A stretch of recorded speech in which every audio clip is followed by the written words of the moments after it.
Okay, so today, ladies and gentlemen, we're talking about the importance and the importance and the criticality of why simplicity and being honest and transparent is important in the 21st century business model. Okay, so what we mean by transparency, it means being open. All right, can everybody see my slides? Jovelyn, can you see my slides? Can you wave to me, Jovelyn? Yes? Yes or no? Okay, great. All right, can you see my slides, Medina? Okay, great. So we're talking about being honest, open, and transparent in business. So, ladies and gentlemen, what do we mean by being open, honest, and transparent? They have a very simple equation. Just like if you're looking for a girlfriend, you have to be honest because if you're dishonest and she finds out that you don't have money, she'll dump you. And it's the same if you're looking for a girlfriend. She has to be honest, otherwise you dump her. That's the reality of life. So simplicity and transparency are critical, whether you're opening a business or whether you're entering a relationship. Do you understand that, Giselle? Good girl. Okay, so why are they important and what do they actually mean? Just one moment, please. Okay, so simplicity, just one moment, please. So simplicity is about how do you understand the problem? Simplicity is how easy is it to understand the problem? Have we clearly communicated the solution? And is your approach easy to understand? Can people understand exactly what you're telling them and why you're telling them? For example, if I said to someone, I like you, but I don't make eye contact, it means I'm lying. If I say I like you because you are a good friend, I'm explaining in the simplest terms that I like that person and the reason why. But if I was to say, hey, maybe I like you, that's very complicated. Then the other person will go wondering, do I or do I not like them? So simplicity is about, do we understand the problem? Have we clearly communicated what the problem is and what the solution is? And is your approach easy to understand? Simplicity builds belief, which in turn creates trust in any business relationship. Okay, does everybody understand what I mean by that? Yes or no? Put up your fingers. Pierre, do you understand that, Pierre?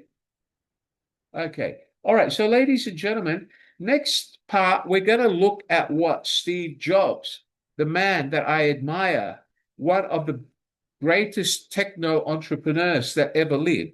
For those of you who don't know who he is, this man created Apple. He is the brain behind iPhone and Apple. He said, simplicity is the ultimate sophistication. It takes a lot of hard work to make something simple. To truly understand the underlying challenges that come up with elegant solutions, it's not just minimalism or the absence of clutter. It involves digging through the depth of complexity and trying to tell it truly, simply, and being honest, deep. You have to deeply understand the essence of a product in order to be able to get rid of the parts that are not essential. For example, if you have a boyfriend that cheats on you and always makes you pay for dinner, no point having him. You might as well dump him. Right, girls? Would you agree with that? Hildegard? Hildegard? Okay, so simplicity and transparency. If he's not transparent with you and doesn't be honest with you, and then you find him saying that he doesn't have money to buy you a Louis Vuitton bag, but then he has money to buy it for someone else, well, obviously he's not being honest. Therefore, he's not being transparent. He's hiding things and spinning stories, so simplicity doesn't exist. Let's talk about simplicity in a product. Why does iPhone and Apple hold the market? Because their products are simple. They're very advanced technology. Anybody, even my 8-year-old daughter, knows how to use an iPhone 16. It's simple because everything that's in an iPhone is people, things, use. There's nothing that shouldn't be there that complicates it. So if we talk about transparency, let's talk about transparency. Transparency is about the know-how far we need to go. How much do we have to tell them for them to understand? Is it okay to say, well, I like you, but I am buying an expensive handbag for the other girl because I like her more? That's not being transparent. You're giving me two sides of the story. You either love me or love her. Why are you buying her the handbag? So, how do you create a true and accurate measure of performance? If you want to judge somebody for their performance and how well they're doing at work, you have to be transparent. You have to tell them what they're doing well, what they're doing wrong. You have to guide them and show them how to do it properly. And only after that have you basically helped them or corrected them. Otherwise, you can't blame them for making a mistake. All right. Without being honest, without being clear, without being precise, without sharing information with simplicity, basically what you're doing is you're actually complicating and confusing people, which will end up you resulting in either losing the relationship, losing the trust, or losing the business. Transparency is the progress that motivates teams to work. It's also the motivation in a relationship between girl and guy or guy and girl. Because what motivates a relationship is honesty and transparency between two people. Would you agree with that, Hildegard? Yes or no? Hildegard? Thank you, Hildegard.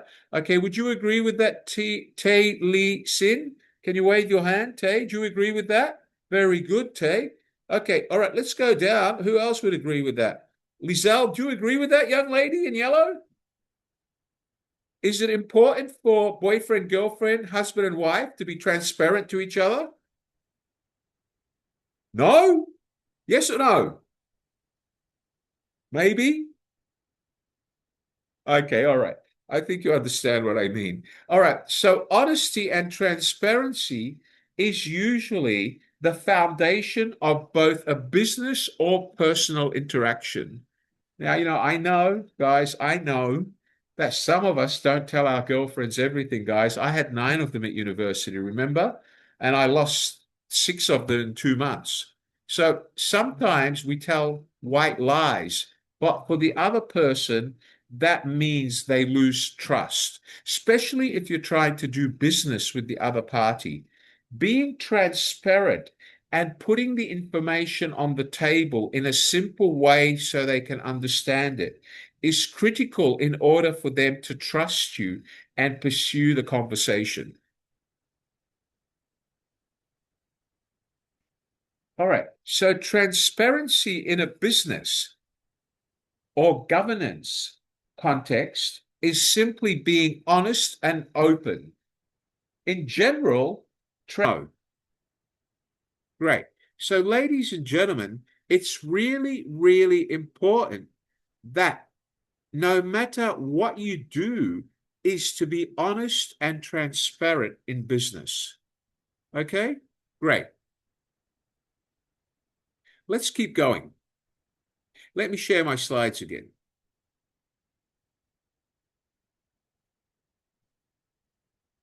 Just one moment, please. My final warning to Arben Kabrangal, if you don't switch on your video camera now, you'll be marked as absent. Your picture is not acceptable. It must be live video feed.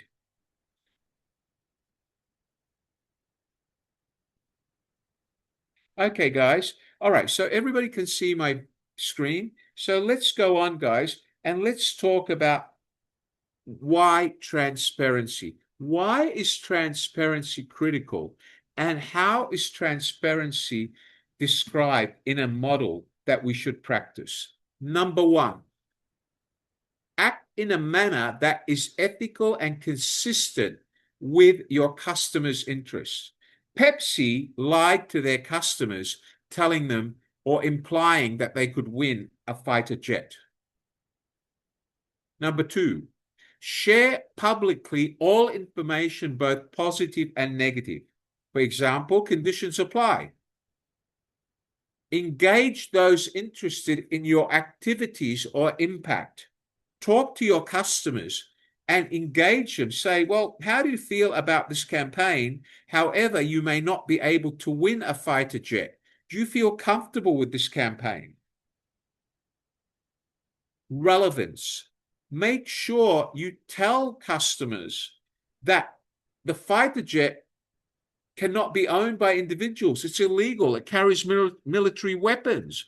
You have to be honest and transparent. You have to deliver a message with clarity in simple language so they can understand it, like conditions apply. Credibility. Share the positive and negative information that keeps the buyer or the stakeholder interested so you don't lose them as a customer. Because if you lie to them, then they don't trust you. They will not come back and buy from you. Does everybody understand this? Yes or no? Can you put your hands up? Everybody understands this? Yes or no? Okay, great. Okay, credibility is their trust. You being trusted is based on your credibility and your level of honesty and transparency. And what we call accuracy. Always be truthful. Do not try to keep secrets. Does everybody understand this? Yes or no? Okay, so I want you to remember 7 important words. Everybody repeat them after me. Motivation, disclosure, stakeholder participation, relevance, clarity, credibility, and accuracy.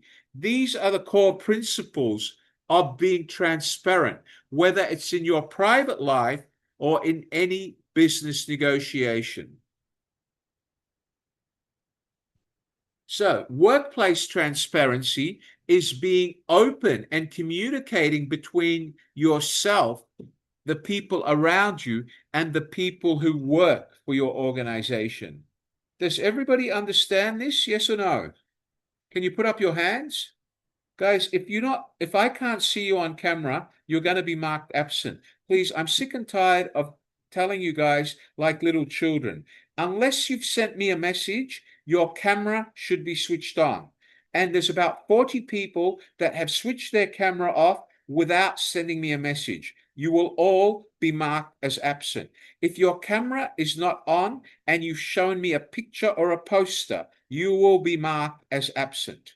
Okay, all right. So workplace transparency is about having an honest relationship with the people you work with, whether they're your equal counterparts, your superiors, okay, or the people that report to you. Honesty and transparency is critical. If you as a manager are not honest and transparent, you cannot expect your team to be honest and transparent with you or with your customers. Do you understand that, Giselle? Okay. Do you understand that, Marinès? Marinès? Okay, good. All right. In return, employees usually ask you questions. You need to be honest and transparent in answering them. Otherwise, they will not ask you questions. And if they don't ask you questions, they will take that onto the customer and either give the customer the wrong information and lose sales. Does everybody understand that? Yes or no? Great. So, in order to be transparent, in order to be simple, there's something that you all need to learn, which I keep telling you about session after session after session. My co-host Medina knows it by heart. She's heard it so many times. I'm sure Hildegard knows it. I'm sure Giselle knows it. And I hope Jonathan remembers it because he's heard this before too. We call this active listening. Yes, active listening. Who can I use as an example? Let me use young Giselle as an example. If Giselle went home and her mother scolded her, young lady, your room is filthy dirty, it smells, no pocket money for 1 month. Giselle doesn't say anything. She walks into her room, she closes the door, she sits on her bed, she puts her earplugs in and plays her favorite music at the loudest beat. She doesn't care about what her mother told her. Was she listening? No, she was hearing. Did she respect her mother? She doesn't care. Did her mother respect her or see that Giselle respected her mother? No, because Giselle did not ask her mother, did not communicate. It went in one ear, out the other. Hearing, okay? This does not work in business. And if you have children, don't ever hear them because one day you hear them, they might go and do something crazy like get a tattoo and they'll say, Mummy, I told you, but you didn't say anything. So I assumed it's a yes. Right, Hildegard? Would you agree on that? Okay. Be careful. Never hear your children. Always listen, especially if they're teenagers, especially if they're between 12 and 20 years old. Okay. All right. Take that as advice because I know with my father, he heard me a lot of times and then regretted it because he didn't listen to what I said. Okay. So hearing is when information goes in and out the other ear, Dortanda. Okay. But listening is different. Listening is basically sitting there and asking questions about the information to understand what is being said. Listening, active listening, is a two-way conversation. It says here, listening is not sitting in silence waiting for your turn to speak. Rather, it is turning off the me mind and turning on the you mind. What do we mean by that? That means you have to focus on what the other person is saying. Tell me, how can my company help you? Open-ended question. Give me the information. Then closed-ended questions. So you're saying that you want to save $5 million a year by using our machine. Yes or no? Closed-ended question. And then we use what we call the reflective question.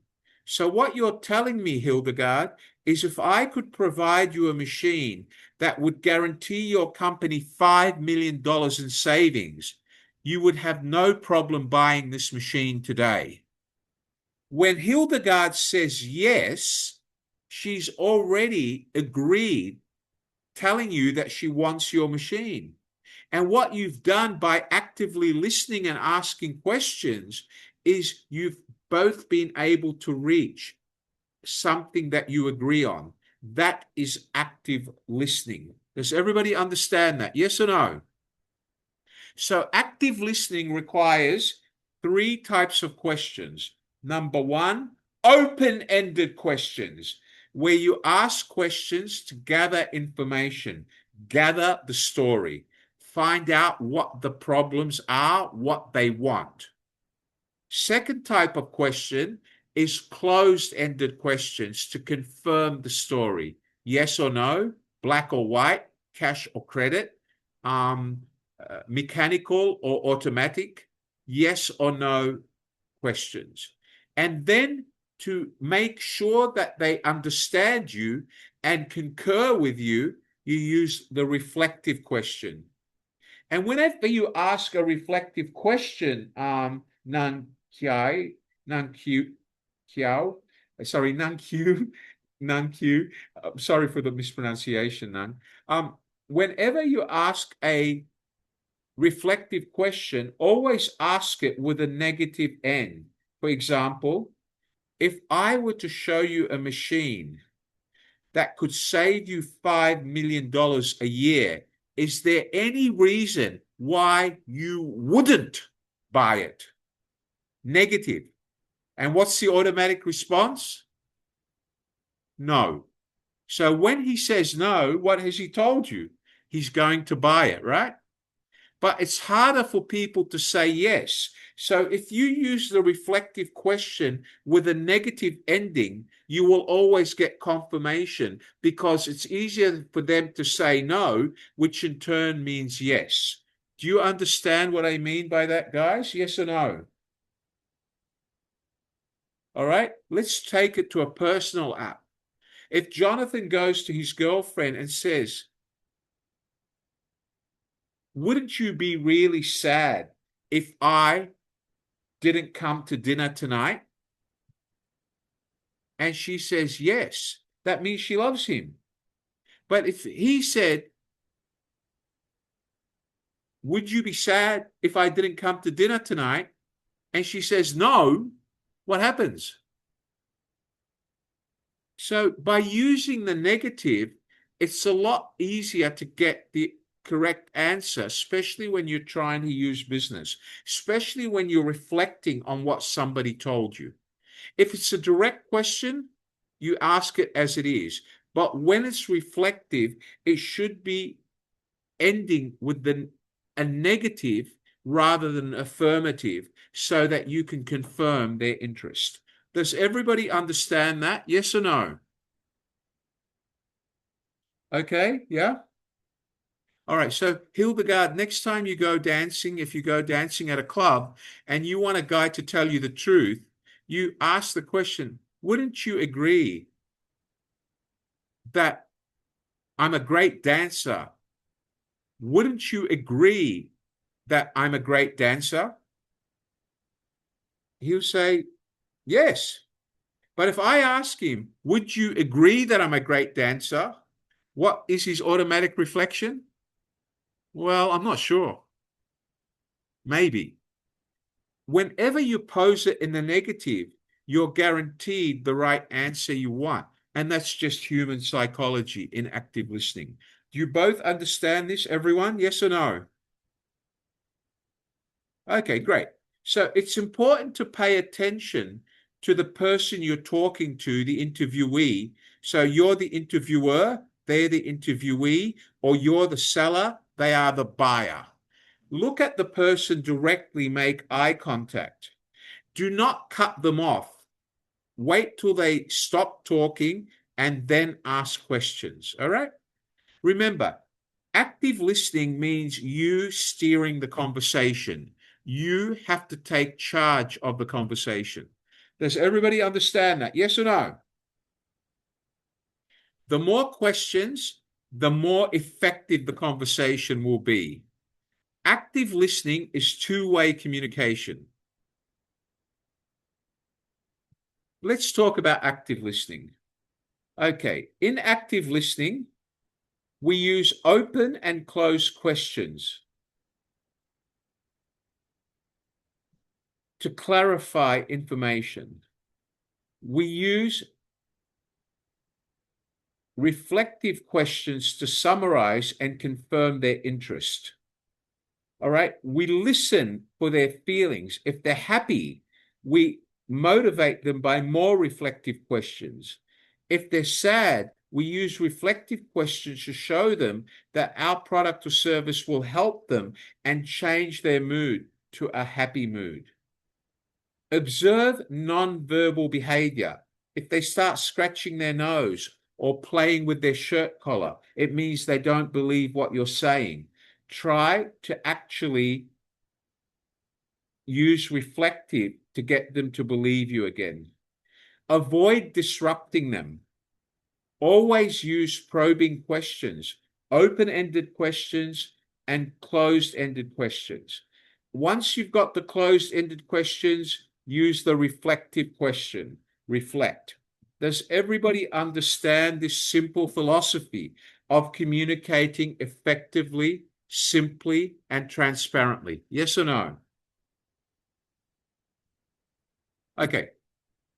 So if I go to a restaurant and order a steak, and I say, I'd like a steak, I want it juicy.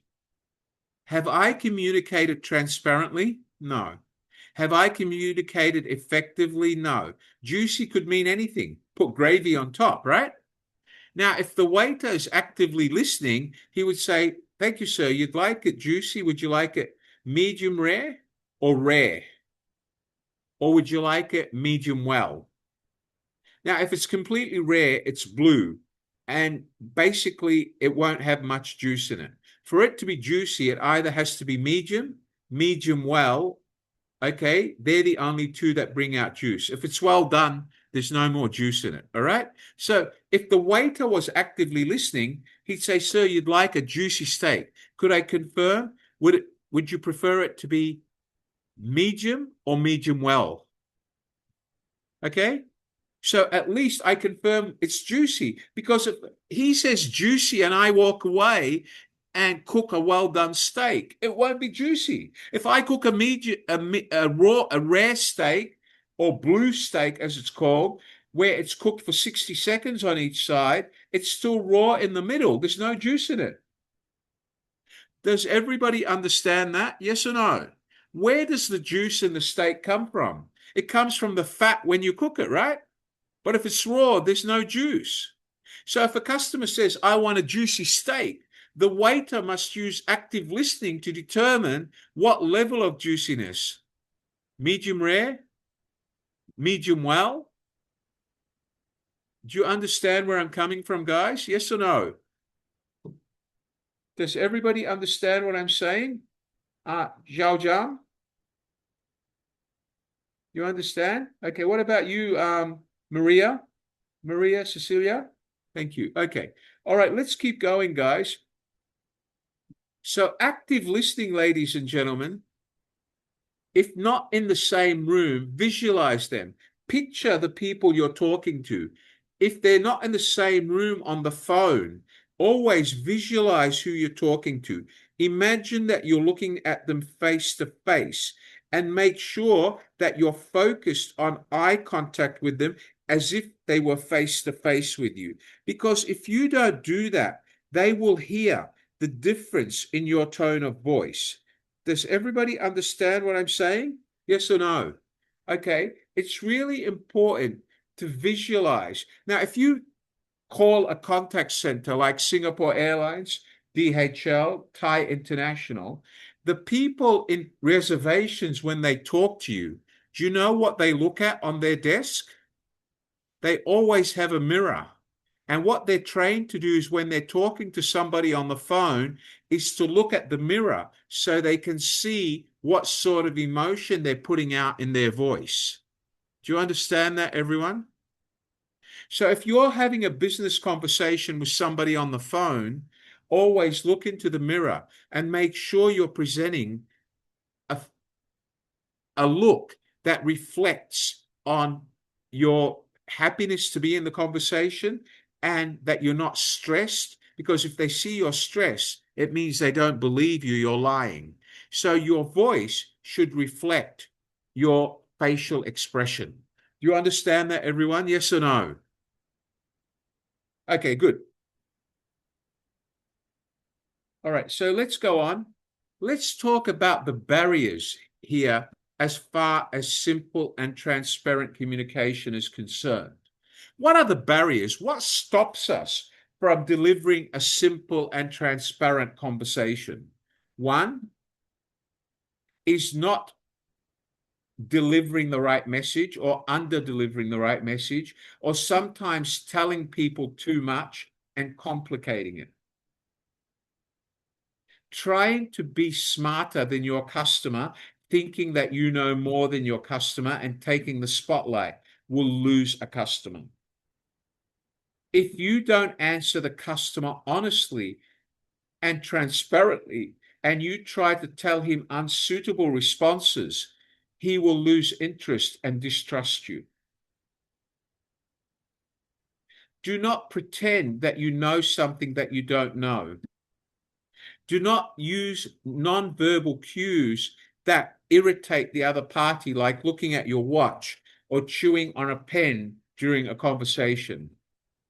Keep your answers simple, because the more you complicate them, then simplicity is gone, and the chances are you will not close the deal.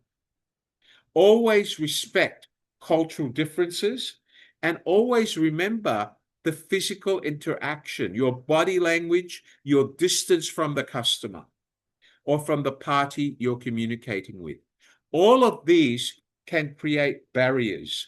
Does everybody understand what we mean by barriers? Yes or no? Okay, great.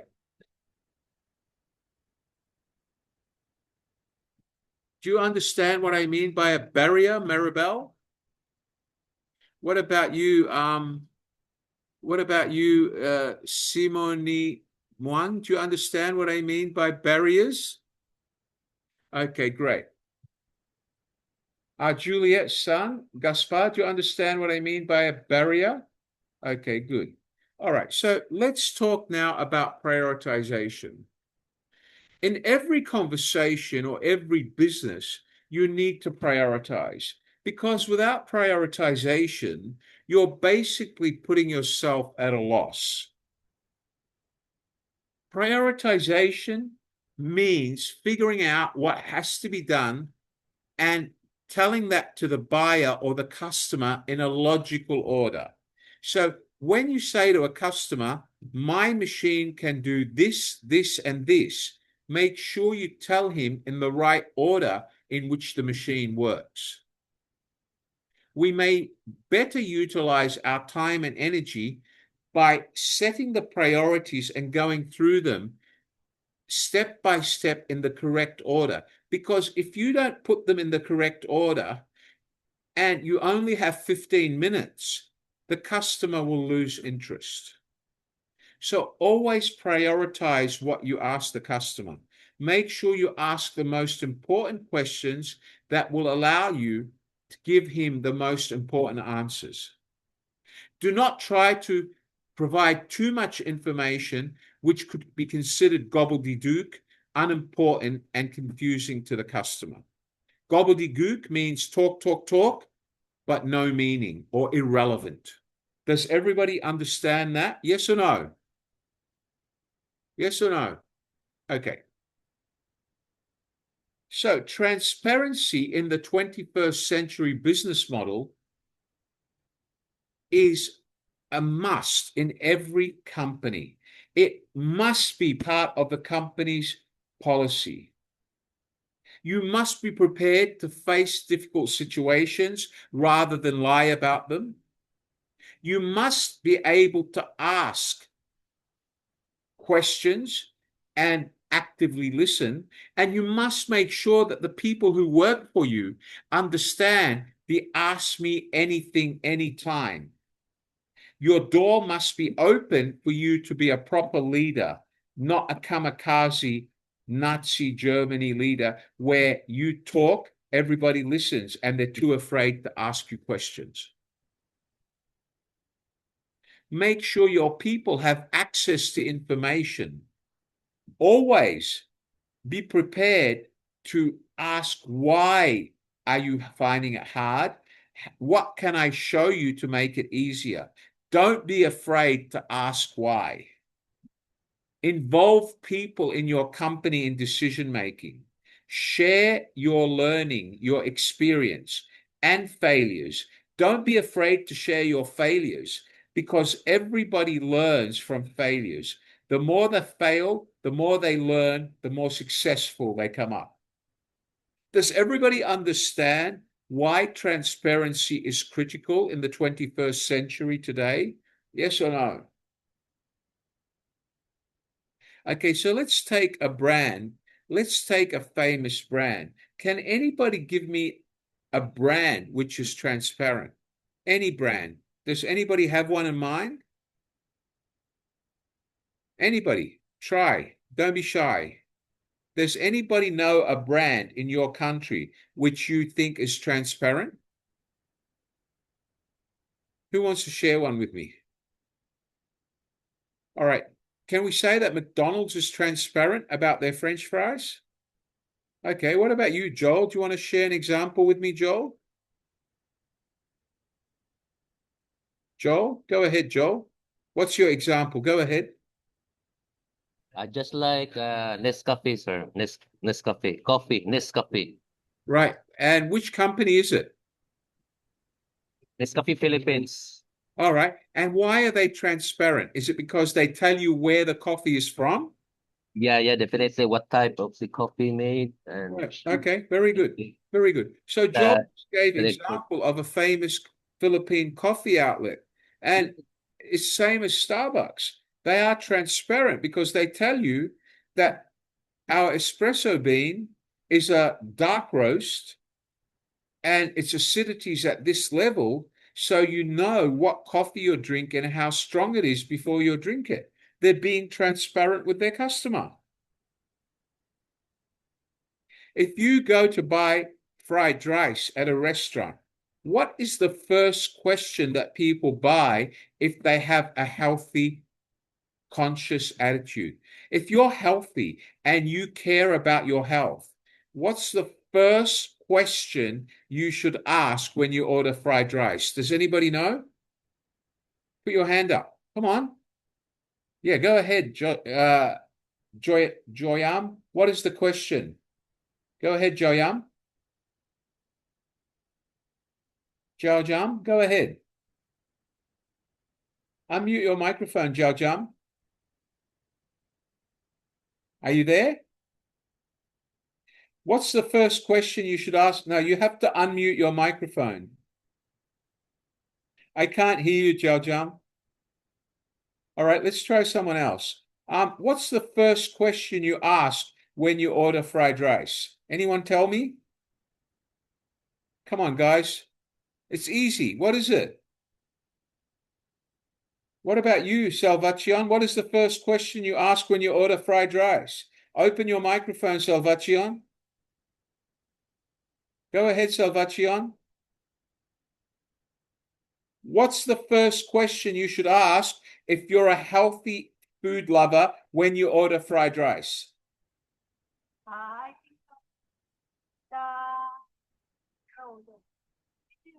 Yeah, put up your voice. What is the first question?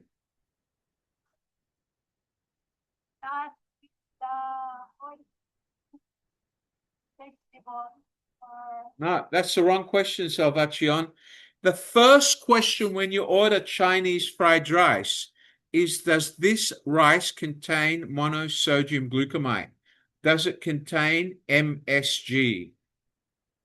All right. MSG can cause you to basically have a heart attack because of its high content of sodium and salt. So if you're health conscious, and sometimes I'm not, I eat any fried rice, you should always ask, does your fried rice contain MSG, monosodium glutamate? In actual fact, you should ask that in any Chinese restaurant, because every Chinese restaurant around the world prides themselves on MSG, because if the chef doesn't know how much salt to put in, by him putting MSG in, the taste will be fixed. The chef doesn't need to use his brains. All right. So MSG is a magic wand used by chefs.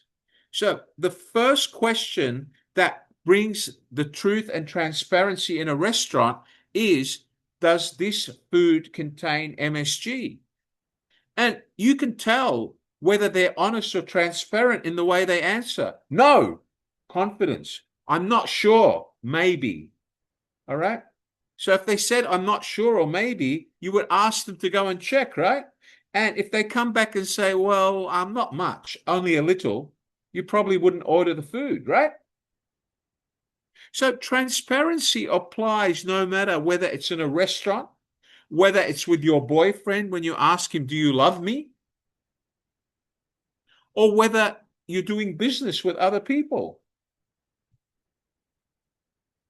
All right. Does everybody understand where I'm coming from? Yes or no? So if you go to a restaurant and the waiter says, did you like the food? And Salvacion says, okay. Does she really like the food? No. She said okay to make the idiot happy, right, Salvacion? But if she likes the food, she'll say, of course I do. I loved it. The steak was so good. Your mashed potatoes were a killer. I could eat them all day. Your salad was so great with those big strawberries in it. I will be back tomorrow. That's when she really loves the food. But if she just says, oh, it's okay, she's not being transparent. Do you understand what I mean by honesty and transparency, everyone? Yes or no? How many of you here want to be millionaires? Let's see how many of you are honest. If you want to be a millionaire, put up your hand now. Let's go. Who wants to be a millionaire? Come on, guys, you're lying to me. Only 4 people put up their hand. How many of you want to be a millionaire? Show me your yellow hands. Come on, all of you. Very good. So everybody wants to be a millionaire. Why can't you just be honest about it? If you're honest about it and say, I want to be a millionaire, that's fine. Giselle, I have to repeat, the rules are, if you're unwell, sit on a couch, relax, keep your camera on. Being unwell and having a headache does not mean you have to turn off your camera. Please, thank you. Okay, so remember, ladies and gentlemen, that honesty and transparency happens in our everyday life. You know, I have a 9-year-old daughter, which Medina knows about. She's seen her pictures. And my daughter says to me, Daddy, do you love me? And if I don't answer or say, yeah, she'll say, Daddy, you're a liar. Why don't you say, yes, I love you? Why don't you say it loudly so I can hear you? I'm sure Medina's son's going to do that to her in a year or so when he starts talking, right, Medina? Okay. If you're not transparent to your own children, how are they going to be transparent to you when they don't tell you the truth? Does everybody understand where I'm coming from? Yes or no? Great. Excellent. Let's go back to our lesson.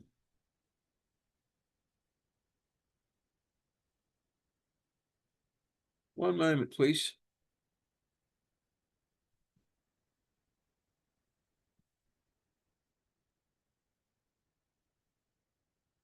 Okay. So remember, transparency in the 21st century business model is critical.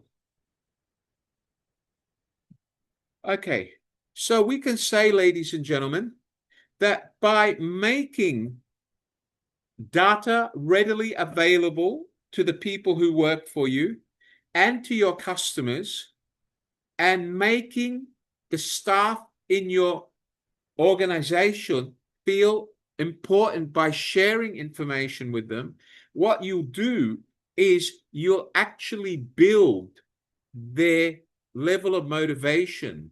When you empower them with information, they will do everything they can to make your business productive. But if you don't empower your people by telling them and sharing knowledge with them, then at the end of the day, if they tell the customer the wrong thing, it's your fault. Okay, so also by making data readily available to your customers, you're showing your customers that you're being open and transparent. And that will usually lead to a much stronger relationship between seller and buyer. Does everybody understand this? Yes or no? All right, so effective transparency strategy. Be honest and admit when you don't know an answer. Don't say, I know, and give the wrong answer and then be called a liar or incompetent. Acknowledge when you're wrong. It's better than failing because you can't admit an error. I'm sure we've all done it. I'm sure we've all done it. I'm sure Marbelle, when she was young, came home and said to her mummy, I passed my math test, but Marbelle only got 50 out of 100. So she barely failed by 1 point. But did she pass? Well, she passed, but is a 50% pass good? Not really, right, Marbelle? Okay, I'm sure you did it, Marbelle. I did it with physics, I know. Okay, I scored 49.9999. I went to my teacher and I begged him for 1 mark. 0.1, I got it. My dad asked me, you passed physics? Of course, Dad. All right, but he didn't ask me by how much, okay? So always try to tell the truth and be transparent. These practices are good work communication habits and shouldn't rattle anyone, your customer or your manager or your superior. Always explain your decision, but don't do what I do sometimes. I over-explain, but I'm a lecturer. I over-explain so you people understand. But if I over-explain to a client, he could get bored and lose focus. Do you understand that? So be careful when you over-explain. Do you all understand what I'm trying to say, guys? Yes or no? Hildegard? Okay, great. Excellent. Lerma, do you understand, Lerma? Lerma Portelza, do you understand what I've just explained? Show me your hand, Lerma. Very good. Excellent. So transparency implies openness, communication, and accountability. Another way of understanding transparency is not hiding anything, not keeping secrets. Whether things are good or bad, you openly and honestly convey information as you know it, all right? Let me give you an example. I'm going to give you a personal example. My mother in Australia is 87 years old. You know what 87-year-old mothers are like? Very stubborn, right? I'm sure if your mother gets to 87, you know what I mean. My mother is very sick. She goes to the doctor once a month and Wally pays. And my mother has a bad habit. She smokes cigarettes. She smokes 100 cigarettes a week. Okay? Now, this is what happens. When I talk to her every Sunday, as I do, which is part of my discipline, Mum, are you still smoking? Yes. Mum, have you reduced the smoking? Yes. Now, she doesn't tell me by how much she reduced it, right? Now, if she reduced it from 100 to 80, it's a reduction, right? But if she goes from 100 to 99 only, it's not really a reduction, right? Yes or no? But again, it's being completely transparent. So now I ask her, Mum, how many did you smoke this week? I get a true answer. Or how many didn't you smoke this week? All right? Okay, because people usually have a habit of telling white lies. And sometimes white lies could actually affect their health, business, or a relationship, especially if that white lie is to the people who work for you. Do you understand that, guys? Yes or no? Yes or no? Maria? Maria Cecilia? Okay. All right, let's talk about corporate governance. In corporate governance, whether it's in your own organization or whether when you're dealing with people outside your organization, or even corporate governance at home, when you're the wife and you're the mother of the children and you're the one that's responsible for discipline of the children, every decision you make, you're accountable for. You must always be fair to all children, not show favor to one over the other. You must be transparent and explain why you're saying yes or no. And you must show independence. What do we mean by independence? You must show that you're not afraid of making that decision. So if they say, Mummy, I'm going to tell Daddy, you shouldn't say, oh, no, don't tell Daddy. Okay, I'll say yes. If you do that, they'll never respect you again, right? Okay, so this goes together in corporate business. You have to be accountable for the decisions you make, whether it's to your customer or your staff. You have to be fair, making sure that both you win, you make a profit, and your customer also benefits. Because if the customer is losing money with your product, why would he buy it? You have to be transparent and tell the customer the truth about your product or service. And you have to be honest to the customer. Okay, Mr. Jones, I know you're after a discount, but I don't have the authority. I need to get authority from my manager. Show independence. Don't be afraid to keep secrets and say, I'm not sure. Let me clarify. Does everybody understand this? Yes or no? All right, so let's look at the 4 pillars of governance in any organization. Okay, the first one, teaming. When you talk to your staff, the people above you, your superiors, or the board, or the owner, always be open and cooperative. Democracy. Always have an open door to your staff. Always communicate with your GM and CEO. It's always important for the owners to communicate downline. All right. So if they are democratic and they share their ideas and skills and information from the owners to the board to the GM, and the GM to his staff, that is democracy. Strategic leadership. Of course, leadership comes from the owners down to the GM, and the GM has to show leadership skills to the staff, who then will show leadership skills to the junior staff or new staff. There has to be a level of accountability or empowerment in an organization. So the owner empowers the board empowers the GM or CEO, who in turn empowers his staff. Now, you cannot have cooperative principles and values. You cannot have pillars of corporate cooperative governance unless you practice all 4 elements. Teaming, democratic communication, which means active listening and asking questions, strategic leadership by leading by example, and empowering your people to feel important. Does everybody understand these pillars? Yes or no? Come on, let me see your hands. Yes or no? Thank you. So let's talk about these 4 pillars. The 4 pillars of trust are: as technology innovations raise ethical questions by giving organizations more power, they have to be willing to share with their customers what information they use, what information they protect. They have to be transparent. If we talk about organizations that respect the customer's preferences on what data is being collected, they need to tell their customer what data they need and why they need it. Transparency around digital business practices, along with easy to understand disclosures that can help build trust.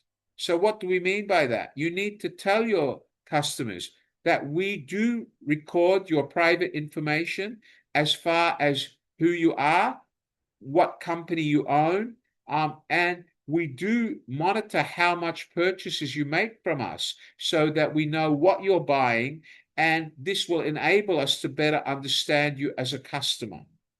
And you must also ensure them that your data is protected.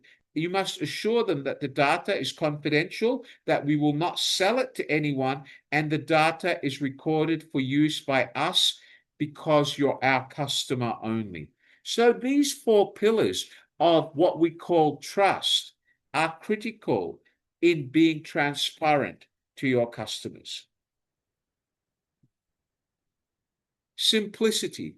Simplicity is not just about minimalism or the absence of clutter. It's also about deeply understanding what you're talking about.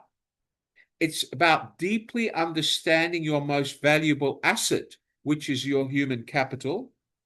It's about knowing your product or services inside out, upside down, back to front, and your ability to understand what is important and what is not, what is true and what is not. And this takes a lot of hard work to make something simple, especially when you're teaching people how to make a hamburger. McDonald's are the kings of doing this. They break it down into 10 or 12 simple steps and they number them. If you're cooking the meat, this is how you cook the meat. If you're toasting the bun, this is how you toast the bun. If you are dressing the hamburger, this is what you do. 1 shot of Big Mac sauce, 3 pickles, 1 hand pinch of onions, this much lettuce, bang, bang, bang. All right? So they make it simple. There is nothing confusing. They don't tell them to measure the onions or to cook the onions in a particular way. It's very simple. Clear instructions. 1 shot of Big Mac sauce, lettuce, onions, pickles. That's it. And followed by a slice of cheese. Okay? So it's simple instructions. Keep it clear. Keep it simple to understand. Does everybody understand this? Yes or no? You know, there's one thing I learned when I first had my first girlfriend. I also told you about my first girlfriend. Her mother used to make the best chicken adobo in the world. But that girl eventually married a doctor in America and dumped me. But that's okay. I found a Singaporean wife and I'm very happy and I got a beautiful daughter. So even though that I'm still friends with her and her husband and her children, she had a mother that made the best adobo in the world. But the mother would never be transparent about her adobo until today. I asked her, Auntie, how do you cook your adobo? She said, I use a pinch of this, a pinch of that, a couple of drops of this, a couple of drops of that. But what does it mean to me? She says, I don't know. That's how I cook adobo. That's it. I can't give you any other recipe. So can I ever copy her adobo? No, because if she was going to give it to me clearly, she would say 1 tablespoon of salt, 2 tablespoons of vinegar, 3 tablespoons of. She would tell me what type of vinegar, but she won't. She says, oh, a dash of vinegar, a couple of pinches of salt, a couple of shakes of soy sauce, throw the chicken in, let it boil. When it changes color, add this. Mum, what temperature do I cook the chicken at? Do I boil it in hot water or cold water? Or what do I start? Warm water? What do I start with? Just boil the chicken. It's not simple. It's confusing. Do you understand what I mean by simplicity? Yes or no? Now, remember, I don't care what your bosses tell you. I don't care what your mother and father tell you. I don't care what you read in books. But in any business, the people that work for you are your most valuable asset. Do you all understand that? Because even if Maribel is the boss, she can't do everything all the time. And unless she has the people under her that keep the cash register clicking, her business will go out of business. She will be going to the bankruptcy court. Do you understand that, Maribel? I don't ever want to hear that you went bankrupt, Maribel. Be careful, huh? I taught you. That would be a major embarrassment to me. Okay, young lady? Promise? Good. Excellent. Okay. So it takes a lot of hard work to make something simple. One of the reasons why Steve Jobs was so successful is because he had a simple philosophy of using simple logic in the way the iPhone works. All right. How many of you use an iPhone? Put your hands up if you have an iPhone. Come on. Who has an iPhone? Hands up. Lovely. We're all iPhone lovers. I think this is my 16th iPhone. All right. I've been an addict of iPhone for nearly 17 years. I've been married to my wife for a lot longer, but halfway through our marriage, I became an iPhone addict because she forced me. But I love my iPhone now. I have both a Samsung and an iPhone. All right. So remember, ladies and gentlemen, simplicity is a core value to any brand. Okay. Does everybody understand that? Yes or no? For many leaders, managers, supervisors, it's an old picture, but still valid. Developing something simple is extremely hard. because they're used to being showing off that they know more. But sometimes the more you put, the more confusing it is for people that have to do it. Creating something which is completely intuitive and simple to use will give you a leading product that sells. The more you complicate it, the more buttons and functions you put in it that confuse people means that less people will buy it. Does everybody understand that? Okay. In the words of a famous writer, Richard Branson, the guy that brought out Virgin Records, Virgin Atlantic Airlines, Virgin Australia Airlines, one of the richest men in the United Kingdom, complexity is your enemy. Any fool can make something hard. It is hard to make something simple. Richard Branson. If I asked Maribel how to make a chocolate cake, I'm sure she's going to go to a recipe and read the recipe for me. And she's going to be very technical. Use only Swiss chocolate. Use only French butter. Use only pure cream. Use only Australian raisins.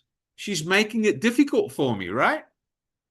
But if she just told me 2 cups of flour, 1 tablespoon of cocoa, half a tablespoon of baking powder, 20 ounces of butter, and she gave me simple instructions, I would probably follow her recipe and buy her cookbook. Simplicity is success. Complexity is something that people who are not educated do because they don't know how to simplify it. The hardest part of being successful is to keep things simple.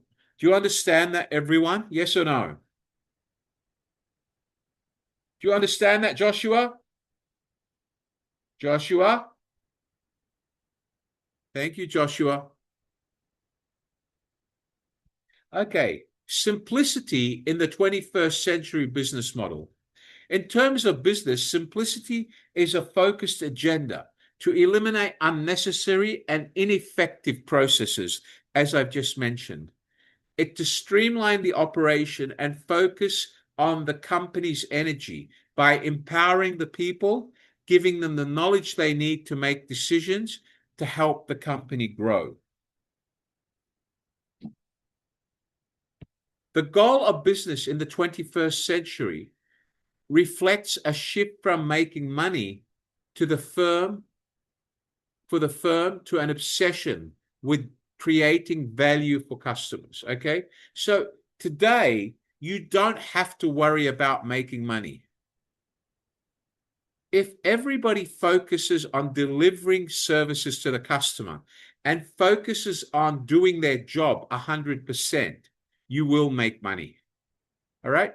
But if you focus on making money and complicate things and are unable to teach your people to deliver to the customer effectively, then no one will make money because customers will find it service below standard, or they're not receiving information because your staff are ambiguous or don't know. So in business, don't worry about the cash register. Worry about the simplicity of service. Worry about empowering your people with the knowledge about your product or service, and your cash register will keep working. Do you all understand that? Do you think McDonald's worries about money? No. McDonald's says to its restaurants, just sell our food, cook the fries, sell our burgers and fries. Don't worry about profit because we know people will buy our product. Don't worry about how much profit we make. If we don't make profit in Bangalore, India, we'll make profit in America where people eat McDonald's every day. What we care about is our brand. So work on delivering the brand, delivering the quality, and we will worry about the cash register. Do you understand that? So it goes for anything. Focus on delivering value to the customer, transparent quality product or service where your staff have knowledge. They know their product. They're empowered to serve the customer, and you will make money. Does everybody understand that? Yes or no? All right, let's go down this simple chart.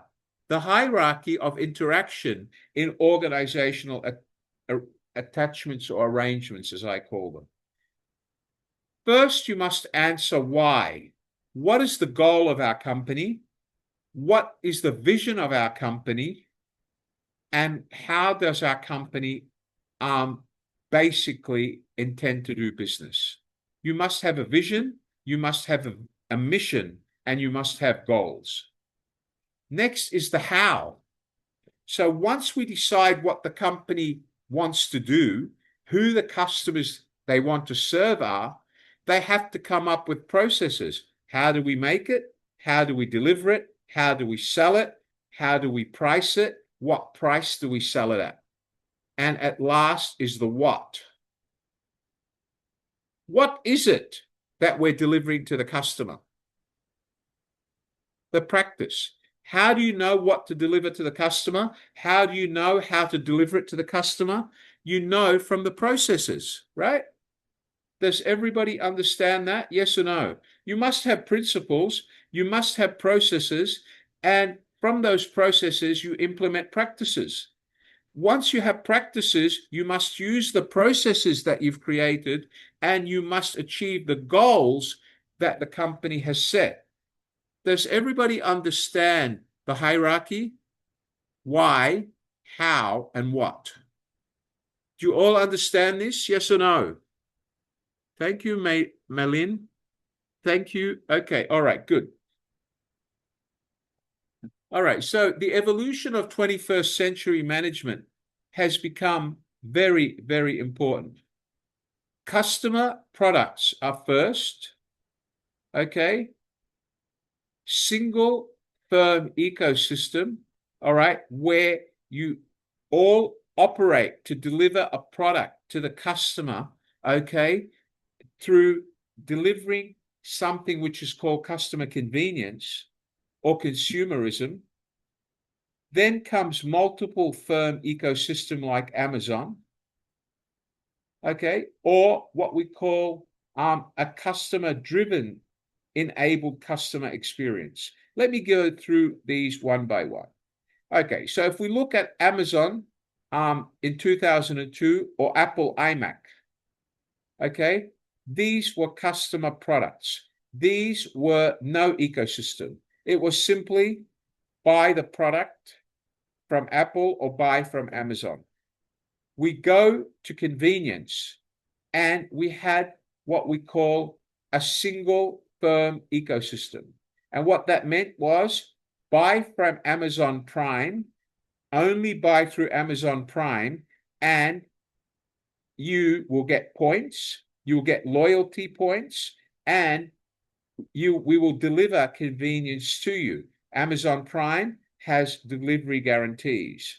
As they moved forward and they grew bigger, they had more than one ecosystem. They had the Amazon Marketplace, then came Apple iTunes, then came Apple App Store. So now they didn't only buy the Apple Mac through Apple, they could now buy Apple Music from Apple iTunes. They could buy Apple software and games from the Apple App Store. So they had a multiple firm ecosystem where Apple had more than one arm for customers to buy their services or products. Amazon now has multiple marketplaces because the Amazon marketplaces now has warehouses in 20 countries in the world. So when you order from Amazon in China, you get your delivery from Amazon's warehouse in China or Hong Kong within 3 days. You don't have to wait 15 days for it to come from the US. It's a level of service. And last but not least is experience. Okay, and experience driven by the customer. For example, if you look at gaming companies online, the customers who buy the games and play them drive the experience with the game. They tell others about how good the game is. Okay? Look at Riot Games, one of the world's biggest game makers. They are customer driven. They listen to their customer and improve their game based on customer feedback. And they build games based on scenarios. So they look at what scenarios their players are experiencing in the game. If they're finding it too easy, they make the game scenarios more difficult. So in the evolution of 21st century management, there's 4 items you must always remember in being simple and transparent. You must remember the product. How convenient are you as a business in delivering your product and service to the customer? What services you deliver? Does everybody in your organization understand them? And are they empowered to deliver them? And what sort of experience are you delivering to your customer? Are you listening to what the customer wants? All right, so let's look at the 20th century and the 21st century. In the 20th century, a high percentage of manufacturing industries. Now, in the 21st century, a lot of business are focused more at service rather than manufacturing. They leave the manufacturing to someone else. In the 20th century, the emphasis was on functional expertise, how to make it, what to put in it. Now the emphasis is on managing the process and making sure the people in the organization understand the process and empowering them. Now, 21st century, businesses focus on international markets and different cultures, not only on domestic markets. Otherwise, they will not grow. In the 21st century, virtual teams, organizational structures around the world through networks or through online teams is common in order for you to be successful. Today, you need to be fluid and reactive. You need to regularly listen to your customers, understand what the problems are, and try to improve your organization's operating procedures or quality improvement in your product. Okay, virtual offices, virtual stores are part of 21st century business. Technology and growth, exponential. That means being open to technology improvement in the way you produce products or services, being open to technology in the goods or services that you produce is also critical.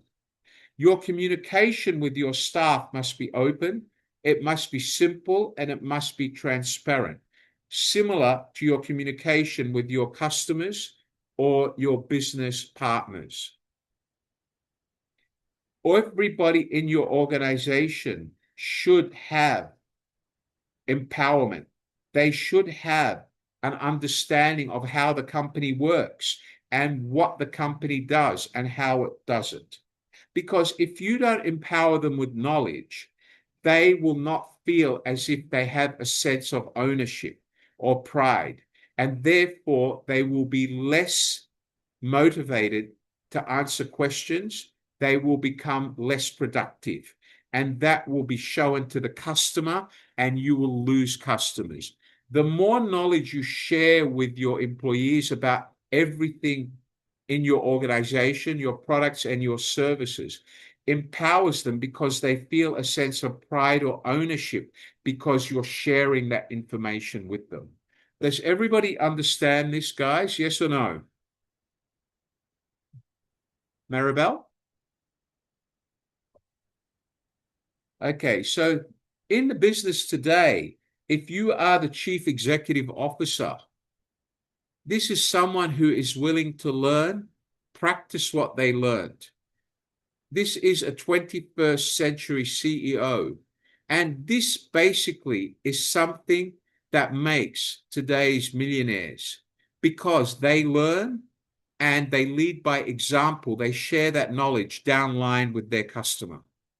Who's their customer? Their employees, internal customers. So the CEO shares it with his managing director, who shares it with his managers, who share it with their supervisors, who share it with their employees and the people in the organization. internal customers, right? And then when it goes from the internal customer to the external customer, okay, if you're willing to share the knowledge with your customers, the customers will buy because you're making it simple for them to use. Does everybody understand what I mean by that rationale and that example? Nympha? Okay. In short, ladies and gentlemen, being flexible, open to change, and reacting, being agile and learning from your mistakes, and being able to basically look at the way you do things and how you do them is critical. Meaning an agile approach allows leaders to adapt quickly to different work personalities and different type of leadership situations. 21st century means you have to be agile. You have to be prepared to learn. You have to be prepared to improve. You have to be flexible. Does everybody understand that? And you have to be prepared to share your knowledge within your organization. Remember, a leader leads, people follow them. A manager pushes and people run away. Do you understand that, everyone? Yes or no? So, in simple terms, leaders need to make shift from production management to more people-centric management. They need to be creative. They need to be people who instigate change on a regular basis. If there's an issue, change it. If there's an issue, fix it. If there's an issue, educate your staff and empower them. In the face of multiple emerging leadership management challenges, if you are an agile leader, you will be successful. Look at leaders who failed. Look at the guy at GE. He was great at managing the numbers and making a profit, but he was terrible at leading the people. The board fired him and found another CEO. All right? And that's a true story. General Electric in the US.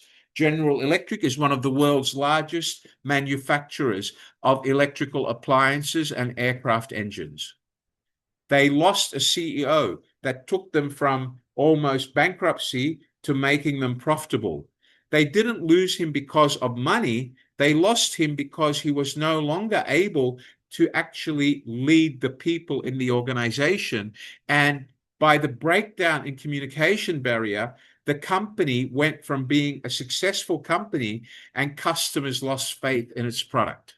So when they changed CEOs, the CEO had to bring it back on track by focusing on the people and letting the people do their job with the product, which is what they know best, by empowering the people. That's why GE is now one of the world's leaders in aircraft engines and electrical products. Does everybody understand that? Yes or no?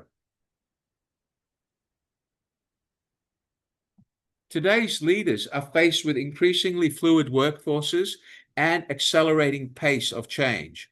COVID-19 pandemic left hundreds of thousands of companies bankrupt because their CEOs were weak. Their CEOs weren't agile. They weren't prepared to adapt. They weren't prepared to take their businesses online, and they were basically lacking knowledge. They were also afraid to commit mistakes and lose their money. And when they made mistakes, they decided to run away from those mistakes. There was no sense of resilience. One of the ways to get out of a tight box or a problem is to work your way out by inventing something new. To get something new done, you have to be stubborn and focused. You have to keep trying to the point that others might find you so stubborn and get sick of you failing. To invent, you have to experiment. And if you know in advance that it's going to work, it's not an experiment. You have to experiment with things that you've never tried before. You have to stop thinking like your grandmother, grandfather, or mother or father. You have to learn how to operate in the 21st century. You have to be eccentric. You have to start thinking of things that people have never thought of before. You have to solve problems, not just copy others. Does everybody understand this? Yes or no? I keep talking about Korea. Everybody know that Korea is a world leader in beauty, right? Yes or no? Korea sells beauty like no one else in the world. Do you know why? Because they were the first to be agile and come up with technology that allowed Maribel to go into a Korean hair salon, sit in front of this technology, in front of a video camera. The video will take a picture of her head and face, and then we'll ask Maribel, Madame, what sort of hairstyle do you like? Is there any celebrities you're thinking of? What color do you have in mind? And then the artificial intelligence will read her voice and come up with 15 different looks. And then it will ask her to have a look at one and tell them what she likes and dislikes about it. And then artificial intelligence will say, well, Maribel, based on what you've told me, this is the one. Would you like to meet the guy who created this style? And then they'll show her a video or a biography of that stylist who will, when she says yes, he will then come and talk to her one-on-one, face-to-face. Now, hold on. You might think, well, hold on, but I'm paying money for this. Do I really need all this? Well, yeah, because now Maribel has a choice of product or service that she probably would have never taken before because she thought it wouldn't look good on her. But now that she sees it, she's probably convinced and buys it, and she's prepared to spend more. Because why? Because these beauty providers, salons in Korea, were agile. They came up with technology which is artificially intelligent that brings what we call a sense of awakeness, a sense of creativity, a sense of eccentricity to the customer's mind. Do you understand what I mean by that, everyone? Yes or no? Okay. Now, hold on. Let me correct that because I don't want anybody to take me the wrong way. I'm not saying that Maribel will go to the salon, see Madonna with pink hair and get pink hair because the artificial intelligence wouldn't recommend it to Maribel. The artificial intelligence asks you questions. What sort of style are you looking for? What sort of lifestyle do you lead? Are you a party goer? Are you someone that wants a professional look? And then some of them will ask you, what sort of job do you have? Are you a doctor, a lawyer? Okay, so the artificial intelligence will lead you in the right direction. Okay, guys, do you all understand what I'm trying to say? That's why the beauty industry in Korea is a multi-billion-dollar industry. If you have a beauty salon, makeup salon, cosmetic surgery clinic, you become millionaires overnight in Korea. Okay? If you sell cosmetic products and have a cosmetic product supermarket, and there's one on every corner in Korea, believe me, I've never seen a country with so many cosmetic stores. You can become a millionaire overnight. Okay? Great. Effective leadership strategy is one that is transformational. It's one driven by a leader with a strong passion to be creative, to innovate, to actually empower their people.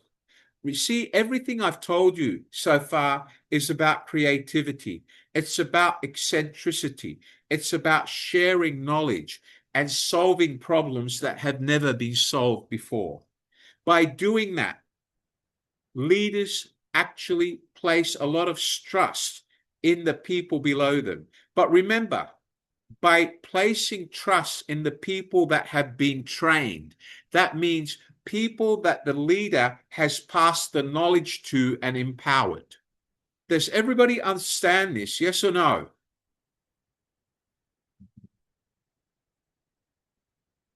Jeff Bezos' transformational leadership style, he was able to create a customer-driven environment at Amazon by splitting his workforce into small teams in different parts of the world and making them focus on different tasks and problems, improving communication. He empowered them. He told them, he taught them everything about the company so they could function.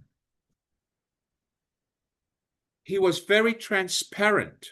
And what happened when he did that? The people at Amazon became very attached to the organization. They felt empowered. They felt like they meant something to Amazon. And they were very competitive in achieving results.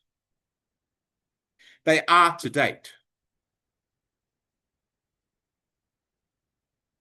An effective leader must, on a regular basis, evaluate the impact and the consequences of every decision they make and everything that they empower their staff to do. All right, and they must also prioritize that their staff are humans. They're not machines. So when you respect your staff and empower them, they feel motivated.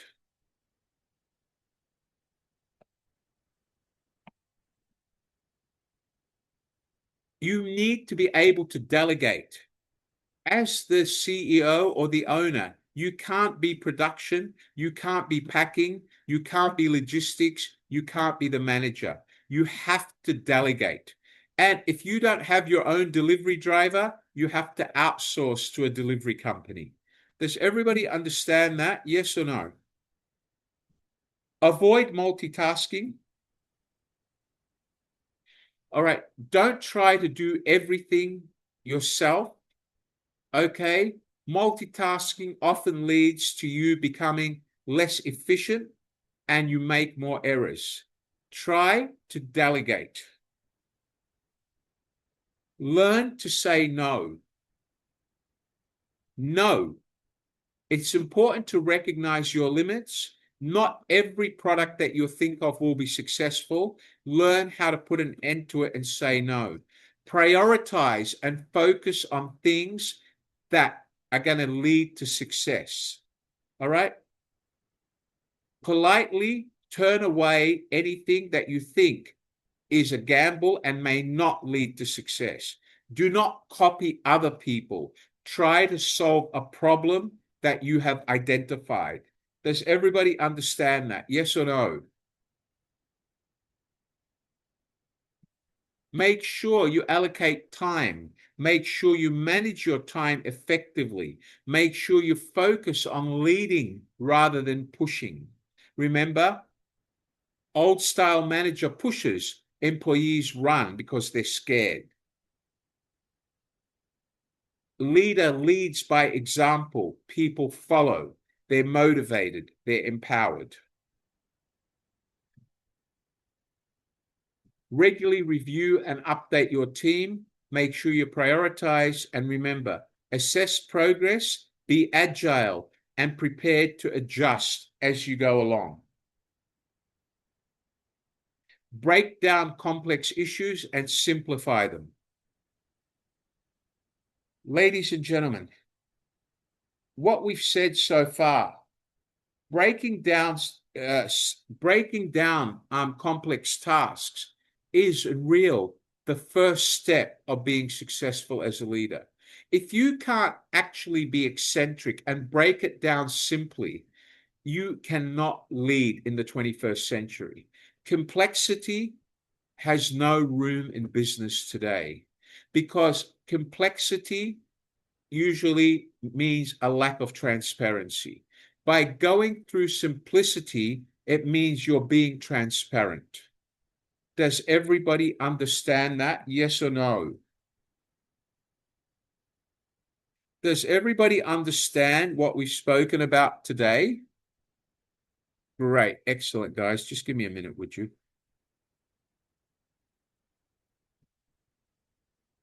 All right. So has everybody learned something about what BizTalk 140 has taught you today? You know, you might ask yourself, why is Mr. Wally teaching us this? It's common sense. Believe me, it's not common sense. Most of you have no idea of the difference between simplicity and transparency. Am I right, Arben? Okay, there you go. Arben admits it. Okay. Now, Arben, do you drink beer? Arben, put your hand up if you drink beer. You drink beer? Right. Now, Arben can make a barman's job very easy or very hard. He can go into the bar and say, "Give me a beer." Now, the barman will then look at him and say, "Sir, lager or draft?" Now, if the barman didn't listen to him and the barman is stupid, he will just pour beer out of a tap, right? But if Arben wanted to make it easier, he'll go to a bar and say, "Oh, give me a stout." A stout is a dark beer, a dark lager, right? But you see, people through common instinct don't practice simplicity. They don't practice transparency because Arben expects the barman to know what sort of beer he meant, right, Arben? But Arben forgets that when he gets drunk, the barman starts serving somebody else and forgets Arben till the next time Arben comes to the bar. Am I right, Arben? So, sorry, Arben, I'm just using you as a hypothetical example. Forgive me, mate. All right. So, does everybody understand what we mean by simplicity and transparency? Can I ask how many men here know how to bake a chocolate cake? Arben, can you bake a chocolate cake? You can. Oh, well, that's interesting. Anybody else can bake a chocolate cake? Arben, this is my homework before the next BizTalk. This is my homework. At the next BizTalk, you're going to tell everybody how to bake a chocolate cake in 6 simple steps. Do you think you think you could simplify it? That's your homework for the next BizTalk, Arben. All right? Promise? Guys, make sure you come to BizTalk 141. At the beginning of our BizTalk, Arben is going to tell us all how to make the best cheesecake, a Michelin star cheesecake, in 6 simple steps. Only 6 steps, huh? He cannot have 7. He cannot have 8. 6 steps. And if he gives us a winning recipe, you're all going to go and try it and then say, "Thank you, Arben," at the following BizTalk. Is that a deal, everyone? Put up your hands. Does everybody agree with Arben? Yes, guys, put up your hands. Come on. Okay, Arben's happy. Arben, there's a lot of women here that said yes to you. They want you to bake a better chocolate cake than them. You think you can do that, Arben? I wish you luck. Are you a chef, Arben? Guys, you just got yourself into trouble. Arben is a professional chef. He's got a kitchen behind him. All right. But that's the reason I asked him, because chefs like to complicate things. Now, he's going to show me how good he is by writing 6 simple steps. And this is good practice because the next time he employs a junior chef, what do you call them? A pastry chef, all right? Or a commissaire, or a sous chef, or when he employs a very junior chef, he needs to give them his recipes in very simple steps, right? Okay. Now, remember, the more he complicates the recipe, the more the junior chef is going to make mistakes. So this is good practice for Arben, and I'm sure he's going to pass with flying colors, right? Okay. The commis chef learns from the sous chef. The sous chef learns from the head chef.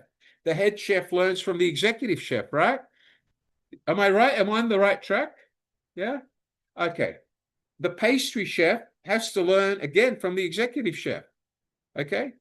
And the junior cook, the prep chef, the one that preps the kitchen, also needs simple instructions on how to cut the carrots. Because if he has a crazy chef like Arben in the kitchen and he doesn't cut the carrots to the right size, Arben will become, one of those famous TV celebrities and throw the carrots in the rubbish and lose his temper at the cook, right? The prep cook. Am I right, Arben? Yes or no?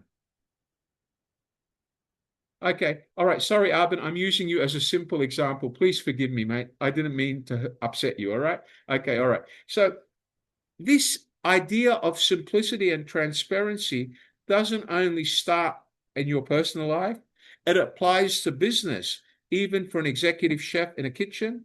It applies to business if you're running a restaurant or you're running a family.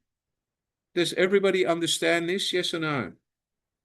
And by the way, Arben, if your chocolate cake recipe works, my daughter will make it, record it on video, and I'll send it back to you, because my daughter loves going into the kitchen and making cake. And I promise you, if you give me a winning recipe, I'll help her make it and we'll send you the video so you can show that a 9-year-old girl could follow your recipe.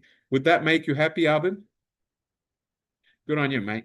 All right. Does anybody have any questions about what we've learnt today? Put up your hands. Come on, guys. I feel sad when you don't put up your hands. Yes, Arben, what's your question? Open your microphone, Arben. Any questions? Okay. Anybody else have any questions? Come on, Medina's getting really angry now. No questions. Boss Medina wants questions. Come on, guys. Questions. Let's go. Yes, Maribel, what's your question? Go ahead, Maribel. Hi, sir. I just want to ask if we can get the link today. I just want to Yeah, Miss Medina, read it can you share later. the lesson link in both chat rooms, Thank you. please? Miss Medina is doing it now. The idea we don't give you the link early, Maribel, is because some of your fellow students cheat me. They leave the session early. So in order to get the link, they have to stay to the end. In order to get the link, they have to have their cameras on or have sent me a message. Otherwise, they don't get the PowerPoint when we send out the certificate. If you have not kept your camera on and you have not sent me a message, you probably won't get a certificate. All right, guys? I told you at the beginning. Does everybody understand that? Yes or no? Thank you, guys. Thank you, Miss Medina. Okay, guys, this is me again, and it's time for me to leave you with my winning words, as I do at every BizTalk. And Arben knows my winning words. Where are you, Arben? You disappeared on me, young man. Okay. Okay, so my winning words are, everybody repeat after me. I believe in myself. Everyone. I believe in myself. Come on. Everyone. I want to see your lips moving. I believe in myself. All right, everyone. I can. I will. Ladies and gentlemen, remember, the power of success is in your mind and your head. The power of success is in your hands.